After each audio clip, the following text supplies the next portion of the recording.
Howdy ho, guys and gals. Jeff King here in the Den of Tools, and today we're talking about power, portable power. This thing astounded me, and this, if you've been around the channel, you've been with the channel for a while, you know the company, it's Vanpowers. They sent me that ridiculous e-bike that you have to assemble everything, including the frame yourself.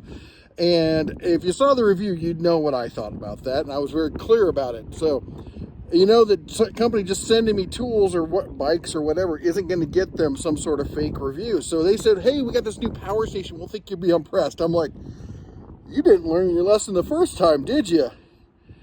And now I'm eating humble pie because this thing is, let me just show you. All right, power on.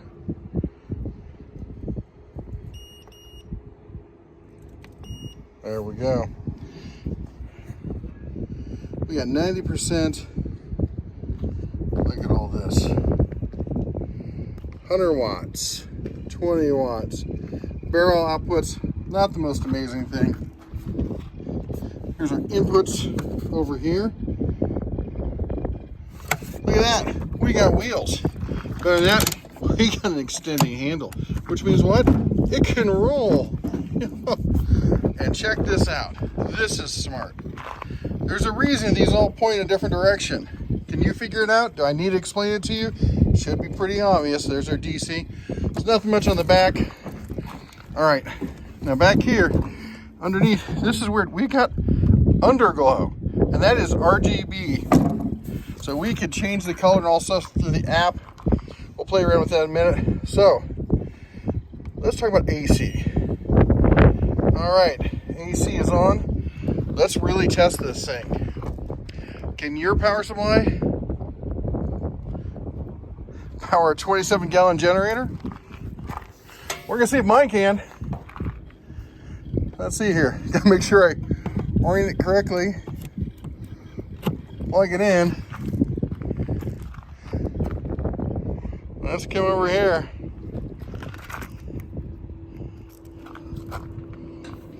Figure out how to turn this sucker on. Here we go.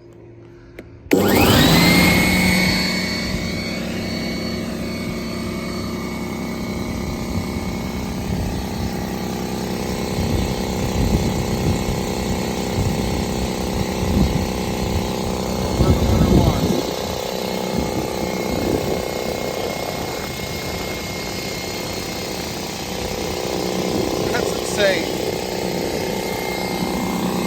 It's still running. That's too easy. Let's do the shop vac. Same time. Same time, man. Same time. I don't know you.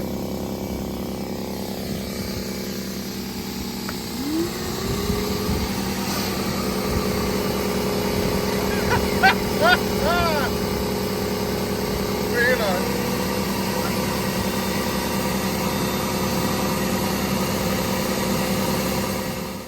All right, now with most of these, you have to press the button to turn it on, to turn it off. Okay, if I want to run DC, if I want to activate these, I have to turn that on. If I press and hold this, I don't know if you can see that. Yeah, that says 4G. You're not making calls on it, okay? Don't worry about that. This comes with one of the nicest little accessory pouches ever. Look how tidy that thing is. You know what you're not seeing here? I see solar plugs. I see accessory plugs. I don't see a brick. Why is there no brick? Because it's built in. You don't need to have a brick. You just plug it directly in. All right, let's talk about the price and features on this thing. Vanpowers super portable station, yada yada, the Pro 2000. So they have two power levels here. They have a 1500 and a 2000. Now the 1500 is $1,599.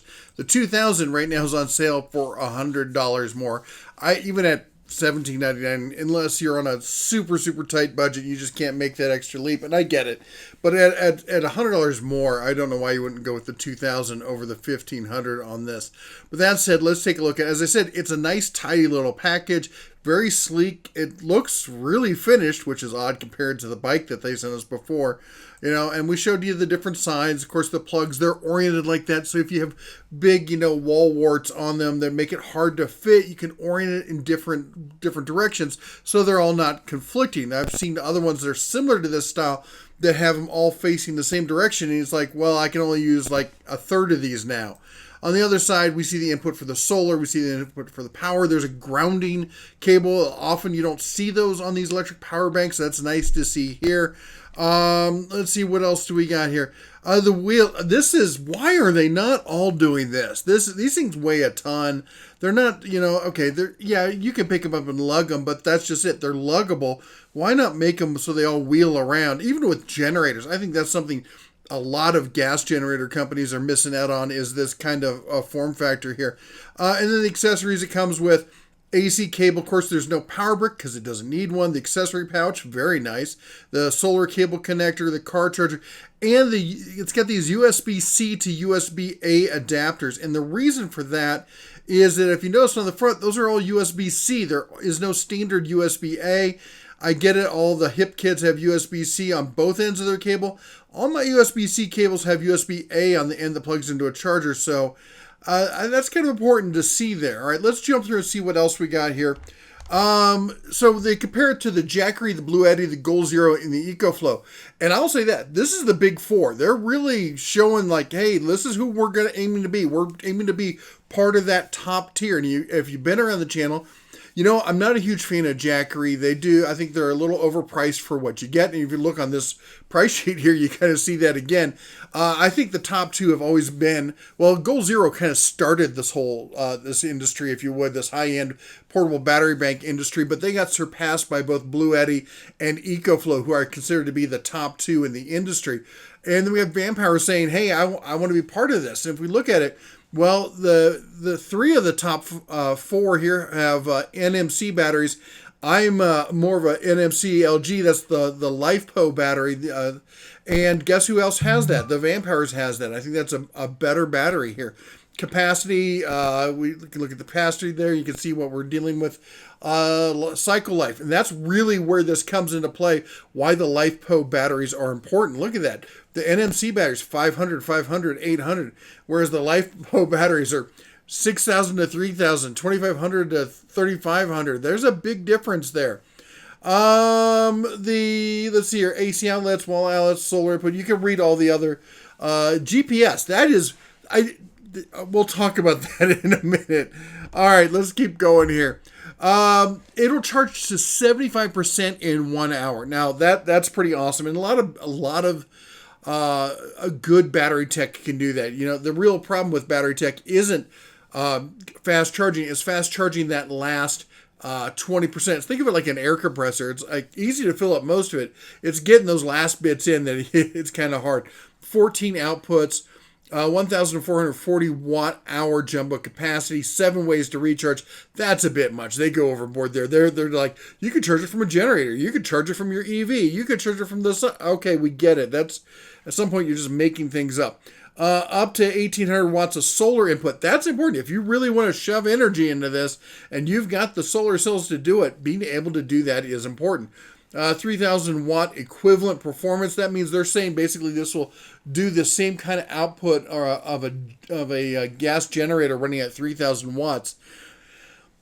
We saw 2,000 watts. I'm not sure how they're saying 3,000 watt here unless they're talking spike on it. But anyway, intelligent app. There is an app, and it's kind of cool, kind of geeky and stuff. I don't know if I'd often be turning things on and off, but we'll talk about a way that is beneficial. And we talked about this, the solar input there, the AC input next to it, the different direction there on the AC outputs, the car output as well, if that's something that's important for you. The DC 5521s, I know there's a few people out there that use it. That must be something big overseas because it's not really a big thing here in the States. The USB-C outputs, of course, I think that's one area where this falls down. I would love to have seen those as USB-A, or at least a couple of them as USB-A. And here's the front panel. If you're trying to figure out what all is on there, it's got let's go through it. It shows you the amp up, PV Max, the grid flow, cell network. We'll talk about the cell network. power factor, the on-off remaining time. So it's telling you, basically it looks at the load and goes, okay, this is how much load's going through, how much battery we're going to have left. And it kind of figures that out and gives you a rough estimate. And I'm going to say that's a rough estimate because you can see it can change wildly depending on what you turn on and even the load on that item. Tells you whether the AC is on, the charge time, the USB, UPS ready. Again, UPS, this is usable as an uninterrupted power source. And we'll talk more about that in just a minute. It's got Wi-Fi, so you can connect to it and use it. That's one way to attach to it with the app. All sorts of stuff here. Let's jump through it some more here. We got, let's see, where we go. There we go. This is the UPS setup they're trying to demonstrate here. And the point is, if you don't know what an uninterruptible power supply is it's basically you plug devices into this thing and it's got a battery. Basically, that plugs into the grid. Well, when the grid's working, it just passes power through. Sometimes it'll condition it, make sure it's nice and smooth and everything. And then if the power goes out, it immediately switches over to battery so your device doesn't die. Typically, I've seen this used on servers and computers and stuff like that where they need juice to run, and then if they have a moment's outage, you lose a bunch of stuff. Toaster ovens are not typically something considered to be mission critical. I don't understand this. And on top of that, and they talk about, like, you could plug your house into this. There is no high output plug on this, all right? There's just some 110 plugs. You could plug a bunch of devices into it, and then if the power goes out, great. But unless you're in a small cabin or something, you're going to have more than 6 devices. You can't run 220 off of it. The UPS feature on this seems to be interesting. And I guess there could be specific uses you may buy this for. But all in all, it's not something I would bank on as being like a prime function of this. Now the app lets you turn the power on and off, check how it's going. You can just basically, without having to walk out and look at it, you can see what's going on. The other thing you can do is you can change the ambient light. And not only can you change how bright it is, you can change what color it is. Okay, that's adorable. It has seriously no value in it. Sleep mode selection, you can tell when to go to sleep, stuff like that. But global positioning, that's what that 4G is for. So what that's going to do is basically, if this thing gets lost or stolen, you'll be able to find it. And that's all that does, which is interesting, but again, not one of those like super compelling kind of things. The build quality on this, I think, was top notch. I love the LifePo 4 batteries. I'm a big fan of those. It's the only thing I would actually say about it is it almost feels like it's too pretty. Considering that something like this, I would want it to be a little bit more ruggedized. I'm worried that panel's going to get all scratched up. It is. It's going to get scratched up. We throw it in the back of the pickup truck. I'm sure it'll be fine, but I would have preferred a more ruggedized kind of construction. All right, well, that's Vanpowers. They're 1-in-1 here on the Den Tools. I'll be honest, the e-bike, I ended up selling it to a guy in Bozeman who uses it for commuting. Maybe I can contact him, see what he thinks of it. Honestly, once it all got put together and stuff, it was a good quality e-bike. We just thought the assembly and the gall of going, hey, you have to put this all together yourself and we're going to charge you full price for it, that was a bit much. That's a separate issue. This is something different. You saw what it can do, and we got more power station stuff coming up. We got some big stuff. We're also about to be moving down. We're going to head out down south for a couple months, and we'll be in the RV, so we'll do some generator stuff, some more power station stuff, some traveling tool stuff. So make sure you chomp the old like button, smash that subscribe, ring the bell. Also, be sure to follow us over on the old... we have the group on Facebook, so if you want to get all the deals, all the help, we got 100,000 members over there. And let me tell you, we curate that. We don't let just anybody hang out and run their mouth about stuff. We make sure that everyone there is involved and they're part of the community because it's community first. All right. If you're going to sit there and flex about, I got all this great tools and your tools suck and stuff, you're not welcome. We want people who actually add to the community, not people who yap and run their mouth. And that said, we also, if you want to see what's going on with our family behind the scenes kind of stuff, check us out on TikTok or Instagram. You'll see a lot of behind the scenes stuff, a lot of the cooking that I do, outdoor cooking. My wife cooks in the kitchen. I have to cook outdoors.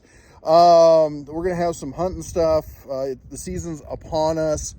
We're gonna have, what else we're gonna do? We will camping, RV life, some more rodeo stuff. The Duncan, the oldest, he just joined the trap team, trap and skeet. So we're gonna be finally, I'm gonna get him into shooting trap and skeet. So anyway, you'll get to see some of that over there.